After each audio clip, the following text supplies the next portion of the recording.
യൂദായുടെ ലേഖനത്തിൽ നിന്നുള്ള പഠനത്തിലേക്ക് ഏവർക്കും സ്വാഗതം. ചോദ്യോത്തരങ്ങളിലൂടെ ഈ ഗ്രന്ഥം പഠിക്കാം.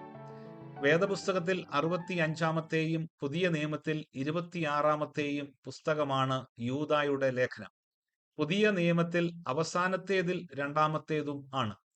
പാരമ്പര്യമായി യേശുക്രിസ്തുവിന്റെ ദാസനും യാക്കോബിന്റെ സഹോദരനുമായ യൂദായുടെ പേരിലാണ് ഗ്രന്ഥ കർത്തൃത്വം നൽകിയിരിക്കുന്നത്. ഈ ഗ്രന്ഥം ഒരു അധ്യായവും 25 വാക്യങ്ങളും അടങ്ങിയതാണ്. ആദ്യം ഈ ഗ്രന്ഥത്തിന്റെ സംഗ്രഹം, the summary of the book.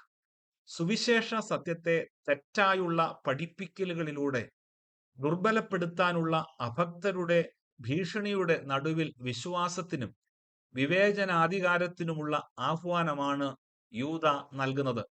ക്രിസ്തുവിനോടുള്ള ഭക്തി മുറുകെ പിടിച്ച് വിശ്വാസത്തിനു വേണ്ടി പോരാടി ഭക്തരെ ചെറുക്കുന്നതിനും വഴിതെറ്റിപ്പോയവരോട് കരുണ കാണിക്കാനും യൂദ ആഹ്വാനം ചെയ്ത് ഗ്രന്ഥം അവസാനിപ്പിക്കുന്നു. ഇനി ചോദ്യോത്തരങ്ങളിലേക്ക് പ്രവേശിക്കാം. ആദ്യത്തെ ചോദ്യം: യൂദായുടെ ലേഖന കർത്താവ് ആര്? ഉത്തരം: യേശുക്രിസ്തുവിന്റെ ദാസനും യാക്കോബിന്റെ സഹോദരനുമായ യൂദ. ഒന്നാമത്തെ വാക്യം. അടുത്ത ചോദ്യം: വേദപുസ്തകത്തിലെ എത്രാമത്തെ ഗ്രന്ഥമാണ് യൂദായുടെ ലേഖനം? ഉത്തരം: 65-ാമത്തെ പുസ്തകം. അടുത്ത ചോദ്യം: പുതിയ നിയമത്തിലെ എത്രാമത്തെ ഗ്രന്ഥമാണ് യൂദായുടെ ലേഖനം? ഉത്തരം: 26-ാമത്തെ ഗ്രന്ഥം. അടുത്ത ചോദ്യം: ലേഖന കർത്താവായ യൂദ തന്നെ പരിചയപ്പെടുത്തുന്നത് എങ്ങനെയാണ്?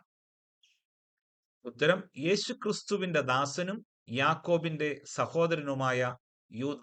വാക്യം 1. അടുത്ത ചോദ്യം: യൂദായുടെ ലേഖനം ആർക്കു വേണ്ടി എഴുതിയതാണ്? ഉത്തരം: പിതാവായ ദൈവത്തിൽ സ്നേഹിക്കപ്പെട്ടും യേശുക്രിസ്തുവിനായി സൂക്ഷിക്കപ്പെട്ടും ഇരിക്കുന്നവരായ വിളിക്കപ്പെട്ടവർക്ക്. വാക്യം 1. യൂദ ക്രിസ്തീയ സഭകൾക്ക് അല്ലെങ്കിൽ വിശ്വാസികൾക്ക് എഴുതിയ ഒരു കത്താണിത് എന്ന് ഈ വാക്യത്തിൽ നിന്നും മനസ്സിലാക്കണം. അടുത്ത ചോദ്യം: യൂദായുടെ ലേഖനത്തിന്റെ സ്വീകർത്താക്കളുടെ 3 വിശേഷണങ്ങൾ എന്തെല്ലാം? ഉത്തരം: 1 സ്നേഹിക്കപ്പെട്ടവർ, 2 സൂക്ഷിക്കപ്പെട്ടവർ, 3 വിളിക്കപ്പെട്ടവർ. വാക്യം 1. അടുത്ത ചോദ്യം: യൂദായുടെ 3 അഭിവാദ്യ അല്ലെങ്കിൽ സല്യൂട്ടേഷൻ വാക്കുകൾ ഏതെല്ലാം? ഉത്തരം: കരുണ, സമാധാനം, സ്നേഹം. വാക്യം 2. അടുത്ത ചോദ്യം: യൂദായുടെ വായനക്കാരായ എല്ലാ വിളിക്കപ്പെട്ടവരിലും എന്തെല്ലാം വർദ്ധിച്ചു വരണം എന്നാണ് ആഗ്രഹിക്കുന്നത്? ഉത്തരം: കരുണയും സമാധാനവും സ്നേഹവും. വാക്യം 2. അടുത്ത ചോദ്യം: വിശുദ്ധന്മാർക്ക് ഒരിക്കലായിട്ട് ഭരമേൽപ്പിച്ചിരിക്കുന്നത് എന്തായിരുന്നു? ഉത്തരം: വിശ്വാസം. വാക്യം 3. അടുത്ത ചോദ്യം: എന്തിനു വേണ്ടിയാണ് യൂദ വിശ്വാസികളെ പോരാടാൻ പ്രേരിപ്പിക്കുന്നത്? ഉത്തരം: വിശ്വാസത്തിനു വേണ്ടി. വാക്യം 3. അടുത്ത ചോദ്യം: ഈ ലേഖനത്തിന്റെ ഉള്ളടക്കമായി യൂദ എഴുതുവാൻ ആഗ്രഹിച്ച ആദ്യ വിഷയം എന്തായിരുന്നു? ഉത്തരം: പൊതുവിലുള്ള രക്ഷ. വാക്യം 3. അടുത്ത ചോദ്യം: ഈ ലേഖനത്തിന്റെ ഉള്ളടക്കമായി യൂദ ഒടുവിൽ സ്വീകരിച്ചത് ഏതു വിഷയമായിരുന്നു? ഉത്തരം: വിശുദ്ധന്മാർക്ക് ഒരിക്കലായി ഭരമേൽപ്പിച്ചിരിക്കുന്ന വിശ്വാസത്തിനു വേണ്ടി പോരാടുക എന്ന വിഷയം. വാക്യം 3. അടുത്ത ചോദ്യം: യൂദായുടെ ലേഖനത്തിലെ പ്രധാന വിഷയം അഥവാ ചിന്താ വിഷയം അല്ലെങ്കിൽ പ്രധാന ലക്ഷ്യം എന്താണ്? ഉത്തരം: വിശ്വാസത്തിനായി പോരാടുക, വിശ്വാസത്തിന് വേണ്ടിയുള്ള പോരാട്ടം. വാക്യം 3. അടുത്ത ചോദ്യം: വിശുദ്ധരുടെ മധ്യയിലേക്ക് നുഴഞ്ഞു വന്നിരിക്കുന്നവരെ യൂദ വിളിക്കുന്ന പേരെന്ത്? ഉത്തരം: അഭക്തർ. വാക്യം 4. അടുത്ത ചോദ്യം: വിശുദ്ധരുടെ മധ്യയിലേക്ക് നുഴഞ്ഞു വന്നിരിക്കുന്ന അഭക്തരായ മനുഷ്യരുടെ ദോഷപ്രവർത്തികൾ ഏതെല്ലാം? ഉത്തരം: 1 ദൈവത്തിന്റെ കൃപയെ ദുഷ്കാമ പ്രവർത്തിക്ക് ഹേതുവാക്കി, 2 ഏകനാഥനും നമ്മുടെ കർത്താവുമായ യേശുക്രിസ്തുവിനെ നിഷേധിച്ചു. വാക്യം 4.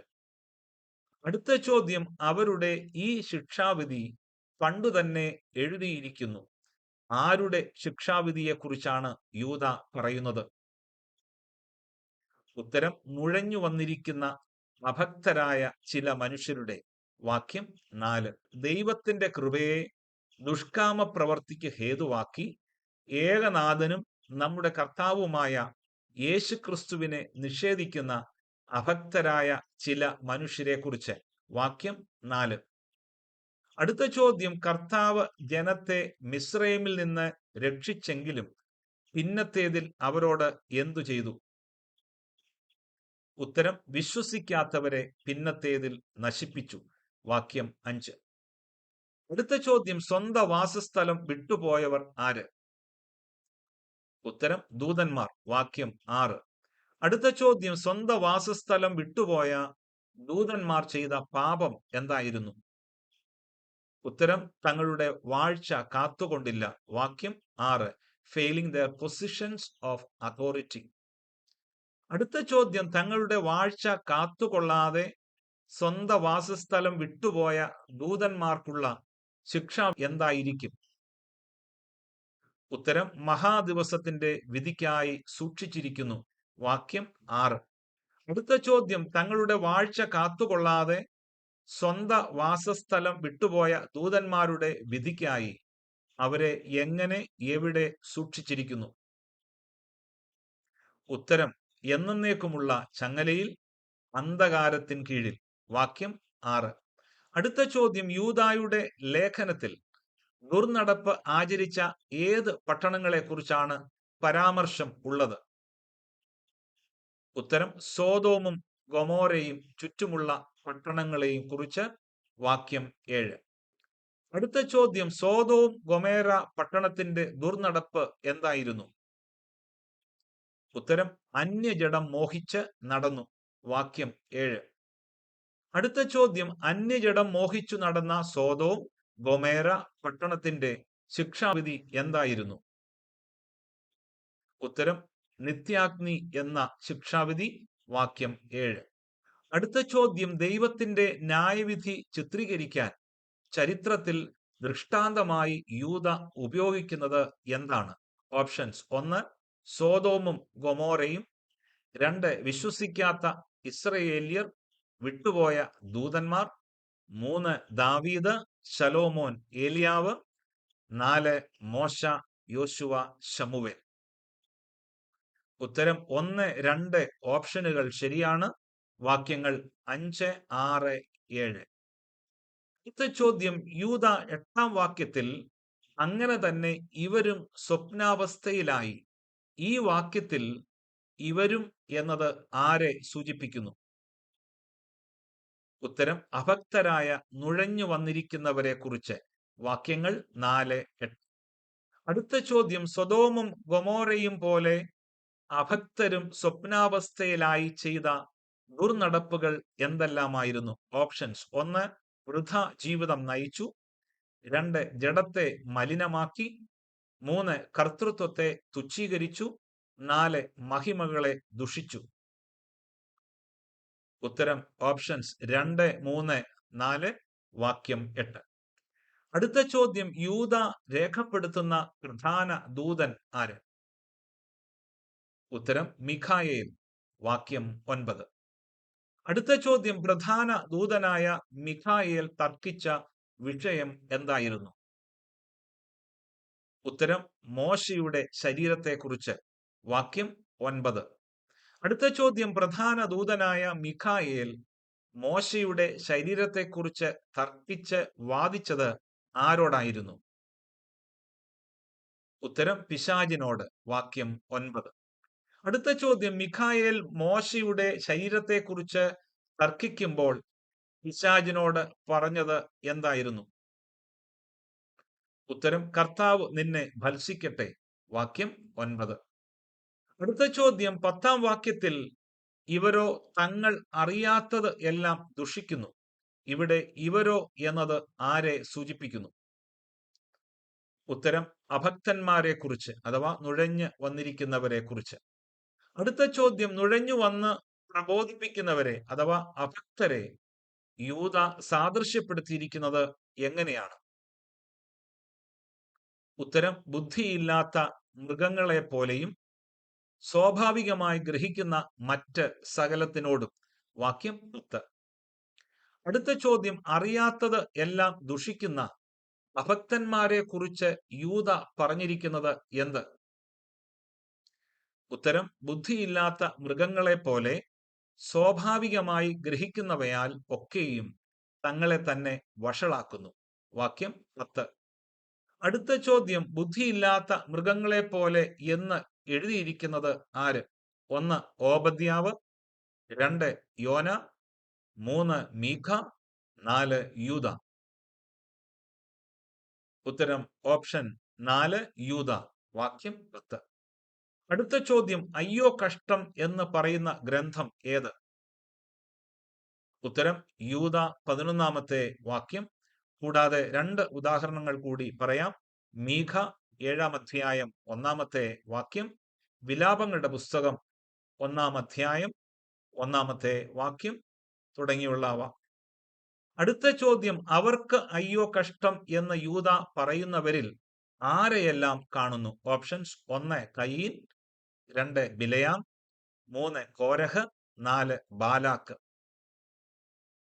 ഉത്തരം 1, 2, 3 ഓപ്ഷനുകൾ ശരിയാണ്. വാക്യം 11. അടുത്തതായി പൂരിപ്പിക്കുക. അവർ കയീന്റെ ഡാഷ് നടക്കുകയും കൂലി കൊതിച്ച് ബിലയാമിന്റെ ഡാഷ് തങ്ങളെ തന്നെ ഏൽപ്പിക്കുകയും കോരഹിന്റെ മത്സരത്തിൽ ഡാഷ് ചെയ്യുന്നു. ഉത്തരം 1 വഴിയിൽ, 2 വഞ്ചനയിൽ, 3 നശിച്ചു പോകുകയും. വാക്യം 11. അടുത്ത ചോദ്യം, കയീൻ, ബിലയാം, കോരഹ് എന്നിവരെ ഏത് ഗണത്തിലാണ് യൂദ ഉൾപ്പെടുത്തിയിരിക്കുന്നത്? ഉത്തരം അറിയാത്തത് എല്ലാം ദുഷിക്കുന്ന അഭക്തരായവരുടെ ഗണത്തിൽ. വാക്യം 11. ഏകനാഥനും നമ്മുടെ കർത്താവുമായ യേശുക്രിസ്തുവിനെ നിഷേധിക്കുന്ന അഭക്തരായ ആളുകളാണിവർ. യേശുക്രിസ്തുവിനെ കുറിച്ച് വേണ്ട പരിജ്ഞാനം ഇല്ലാത്തതുകൊണ്ട് അവർ കർത്താവിനെ നിഷേധിക്കുകയും തങ്ങളെ തന്നെ വഷളാക്കുകയും ചെയ്യുന്നു. വാക്യങ്ങൾ 4, 11. അടുത്ത ചോദ്യം, അഭക്തരായ നുഴഞ്ഞു വന്നിരിക്കുന്നവരെ സ്നേഹസദ്യകളിൽ ഉപമിച്ചിരിക്കുന്നത് ഏതിനോടാണ്? ഉത്തരം മറിഞ്ഞു കിടക്കുന്ന പാറകളോട്. വാക്യം 12. അഭക്തരായ ആളുകൾ മറഞ്ഞു കിടക്കുന്ന പാറകളെ പോലെ. ക്രിസ്തു നിഷേധികളായ ഇവർ സഭയിലെ സ്നേഹസദ്യകളിൽ ലജ്ജ ഇല്ലാതെ പങ്കെടുക്കുകയും വിശ്വാസികളെ വ്യാജ ഉപദേശത്താൽ വശീകരിച്ച് യേശുക്രിസ്തുവിൽ നിന്ന് അകറ്റിക്കളയുകയും ചെയ്യുന്നു. അടുത്ത ചോദ്യം, സ്നേഹസദ്യകളിൽ മറഞ്ഞു കിടക്കുന്ന പാറകളോട് സാദൃശ്യപ്പെടുത്തിയിരിക്കുന്ന അഭക്തരായ ആളുകളുടെ പ്രത്യേകതകൾ എന്തെല്ലാം? ഉത്തരം 1 വിരുന്നു കഴിഞ്ഞ് ഭയം കൂടാതെ നിങ്ങളെ തന്നെ തീറ്റുന്നവർ, 2 കാറ്റുകൊണ്ട് ഓടുന്ന വെള്ളമില്ലാത്ത മേഘങ്ങൾ, 3 ഇല കൊഴിഞ്ഞും ഫലമില്ലാതെയും രണ്ടുരു ചത്തും വേരറ്റും പോയ വൃക്ഷങ്ങൾ. വാക്യം 12. 4 നാണക്കേട് നുരച്ച് തള്ളുന്ന കൊടിയ കടൽത്തിരകൾ. 5 അന്ധതമസ്സുള്ള വക്രഗതിയുള്ള നക്ഷത്രങ്ങൾ. വാക്യം 13. അടുത്ത ചോദ്യം, ആദാം മുതൽ 7-ാമൻ എന്ന യൂദ പറയുന്നത് ആരെക്കുറിച്ചാണ്? ഉത്തരം ഹാനോക്കിനെ കുറിച്ച്. വാക്യം 14. അടുത്ത ചോദ്യം, കർത്താവിന്റെ വരവിനെ കുറിച്ച് ഹാനോക്കിന്റെ പ്രവചനം രേഖപ്പെടുത്തിയിരിക്കുന്ന ഗ്രന്ഥം ഏത്? ഓപ്ഷൻസ്: 1 യോഹന്നാന്റെ 1-ാം ലേഖനം, 2 യോഹന്നാന്റെ 2-ാം ലേഖനം, 3 പത്രോസിന്റെ 1-ാം ലേഖനം, 4 യൂദായുടെ ലേഖനം. ഉത്തരം ഓപ്ഷൻ 4 യൂദായുടെ ലേഖനം. വാക്യങ്ങൾ 14, 15. അടുത്ത ചോദ്യം, 1000 വിശുദ്ധന്മാരോട് കൂടെ വന്നിരിക്കുന്നു എന്ന് പ്രവചിച്ചത് ആര്? ഓപ്ഷൻസ്: 1 യൂദ, 2 മീഖ, 3 ഹാനോക്ക്, 4 ഓബദ്യാവ്. ശരി ഉത്തരം ഓപ്ഷൻ 3 ഹാനോക്ക്. വാക്യം 15. അടുത്ത ചോദ്യം, എന്തിനാണ് യൂദ ഹാനോക്കിന്റെ പ്രവചനം ഉദാഹരണമായി എടുത്തിരിക്കുന്നത്? ഉത്തരം കർത്താവ് എല്ലാവരെയും വിധിപ്പാനും ബോധം വരുത്താനും വന്നിരിക്കുന്നു എന്ന് പറയാൻ. വാക്യം 15. ദൈവത്തിന്റെ ന്യായവിധിയുടെ ഉറപ്പ് ഊന്നിപ്പറയുന്നതിനാണ് ഈ വാക്യം ഇവിടെ രേഖപ്പെടുത്തിയിരിക്കുന്നത്. അടുത്ത ചോദ്യം, അന്ത്യകാലത്ത് വൃത്തികെട്ട മോഹങ്ങളെ അനുസരിച്ച് നടക്കുന്നവർ ആര്? ഉത്തരം, പരിഹാസികൾ. വാക്യം 18. അടുത്ത ചോദ്യം, ഭക്തികെട്ട മോഹങ്ങളെ അനുസരിച്ച് നടക്കുന്ന പരിഹാസികളുടെ 3 പ്രത്യേകതകൾ എന്തെല്ലാം? ഉത്തരം, ഭിന്നത ഉണ്ടാക്കുന്നവർ, പ്രാകൃതന്മാർ, ആത്മാവില്ലാത്തവർ. വാക്യം 19. അടുത്ത ചോദ്യം, വിശ്വാസത്തിന് യൂദ നൽകിയിരിക്കുന്ന വിശേഷണം എന്ത്?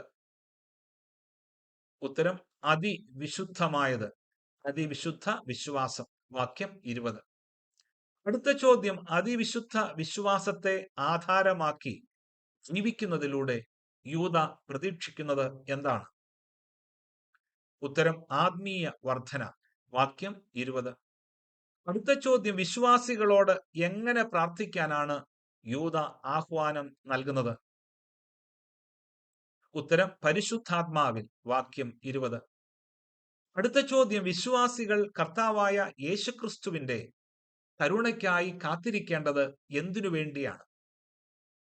ഉത്തരം, നിത്യജീവനായിട്ട് കാത്തിരിക്കണം. വാക്യം 21. അടുത്ത ചോദ്യം, വിശ്വാസികൾ അവർ തങ്ങളെ തന്നെ എങ്ങനെ സൂക്ഷിക്കണം എന്നാണ് യൂദ പ്രബോധിപ്പിക്കുന്നത്? ഉത്തരം, ദൈവസ്നേഹത്തിൽ. വാക്യം 21. അടുത്ത ചോദ്യം, വിശ്വാസികൾ കരുണ ചെയ്യേണ്ടത് ആരോട്? ഉത്തരം, സംശയിക്കുന്നവരായ ചിലരോട്. വാക്യം 12. അടുത്ത ചോദ്യം, വിശ്വാസികൾ ഭയത്തോടെ കരുണ കാണിക്കേണ്ടത് എന്ത് പകച്ചുകൊണ്ടാണ്? ഉത്തരം, ജഡത്താൽ കറ പിടിച്ച അങ്കി പോലും പകച്ചുകൊണ്ട്. വാക്യം 23. ജഡത്താൽ കറ പിടിച്ച അങ്കി പോലും പകച്ചുകൊണ്ട് ചിലർക്ക് ഭയത്തോടെ കരുണ കാണിപ്പിൻ. ഇത് അർത്ഥമാക്കുന്നത് പാപിയെ സഹായിക്കാൻ ശ്രമിക്കുമ്പോഴും പാപത്തെ പൂർണ്ണമായും നിരസിക്കുന്നതിനെ സൂചിപ്പിക്കുന്നു. അടിസ്ഥാനപരമായി മറ്റുള്ളവരെ സഹായിക്കുമ്പോൾ അനുകമ്പയുടെയും ജാഗ്രതയുടെയും സന്തുലിതാവസ്ഥയാണ് യൂദ ആവശ്യപ്പെടുന്നത്. പാപത്തിൽ കുടുങ്ങിപ്പോകാതിരിക്കാനുള്ള ജാഗ്രത ഉണ്ടായിരിക്കണം എന്നർത്ഥം. അടുത്ത ചോദ്യം, ചിലരെ തീയിൽ നിന്ന് വലിച്ചെടുത്ത് രക്ഷിപ്പീൻ എന്ന് പറഞ്ഞത് ആരാണ്? ഓപ്ഷൻസ്: 1 ഹാനോക്ക്, 2 യൂദ, 3 യഹോവ, 4 യേശു കർത്താവ്. ഉത്തരം, ഓപ്ഷൻ 2 യൂദ. വാക്യം 23. അടുത്ത ചോദ്യം, വിശ്വാസികൾ വിശ്വാസ സംരക്ഷണത്തിനായി ചെയ്യേണ്ട 4 കാര്യങ്ങൾ എന്തെല്ലാം? ഉത്തരം, 1 അതിവിശുദ്ധ വിശ്വാസത്തെ ആധാരമാക്കി ആത്മീയ വർധന വരുത്തുക, 2 പരിശുദ്ധാത്മാവിൽ പ്രാർത്ഥിക്കുക, 3 നിത്യജീവനായിട്ട് യേശുക്രിസ്തുവിന്റെ കരുണയ്ക്കായി കാത്തിരിക്കുക, 4 ദൈവസ്നേഹത്തിൽ സൂക്ഷിച്ചുകൊള്ളുക. അടുത്ത ചോദ്യം, വിശ്വാസികൾ മറ്റു ചിലരോട് ചെയ്യേണ്ട 3 കാര്യങ്ങൾ എന്തെല്ലാം? ഉത്തരം, 1 സംശയിക്കുന്നവരായ ചിലരോട് കരുണ ചെയ്യുവീൻ. വാക്യം 22. 2 ചിലരെ തീയിൽ നിന്ന് വലിച്ചെടുത്ത് രക്ഷിപ്പീൻ. വാക്യം 23. 3 ജഡത്താൽ കറ പിടിച്ച അങ്കി പോലും പകച്ചുകൊണ്ട് ചിലർക്ക് ഭയത്തോടെ കരുണ കാണിപ്പീൻ. വാക്യം 23. അടുത്ത ചോദ്യം, യൂദ വിശ്വാസികൾക്ക് നൽകുന്ന 7 ഉപദേശങ്ങൾ അല്ലെങ്കിൽ 7 പ്രബോധനങ്ങൾ ഏതെല്ലാം? ഉത്തരം, 1 അതിവിശുദ്ധ വിശ്വാസത്തെ ആധാരമാക്കി ആത്മീയ വർധന വരുത്തുക, 2 പരിശുദ്ധാത്മാവിൽ പ്രാർത്ഥിക്കുക, 3 നിത്യജീവനായിട്ട് യേശുക്രിസ്തുവിന്റെ കരുണയ്ക്കായി കാത്തിരിക്കുക, 4 ദൈവസ്നേഹത്തിൽ സ്വയം സൂക്ഷിച്ചുകൊള്ളുക, 5 സംശയിക്കുന്നവരായ ചിലരോട് കരുണ ചെയ്യുക, 6 ചിലരെ തീയിൽ നിന്ന് വലിച്ചെടുത്ത് രക്ഷിക്കുക, 7 ജഡത്താൽ കറ പിടിച്ച അങ്കി പകയ്ക്കുക. വാക്യങ്ങൾ 20 മുതൽ 23 വരെ. അടുത്ത ചോദ്യം, വിശ്വാസികളെ വീഴാതെ വണ്ണം സൂക്ഷിക്കുവാൻ ശക്തിയുള്ളത് ആർക്കാണ്? ഉത്തരം, രക്ഷിതാവായ ഏക ദൈവത്തിന്. വാക്യം 24. അടുത്ത ചോദ്യം, വീഴാതെ വണ്ണം നിങ്ങളെ സൂക്ഷിച്ച് തന്റെ മഹിമാ സന്നിധിയിൽ, 2 വാക്കുകൾ വിട്ടുപോയിട്ടുണ്ട്, നിർത്തുവാൻ ശക്തിയുള്ളവന്? ഉത്തരം കളങ്കമില്ലാത്തവരായി ആനന്ദത്തോടെ. വാക്യം 24. അടുത്ത ചോദ്യം, യൂദ എങ്ങനെയാണ് തന്റെ ലേഖനം ഉപസംഹരിക്കുന്നത്? ഓപ്ഷൻസ്: 1 ഒരു മുന്നറിയിപ്പോടെ, 2 ഒരു ഉപമയോടെ, 3 ഒരു ദൈവസ്തുതിയോടെ, 4 ഒരു പ്രാർത്ഥനയോടെ. ഉത്തരം ഓപ്ഷൻ 3 ഒരു ദൈവസ്തുതിയോടെ. വാക്യം 25.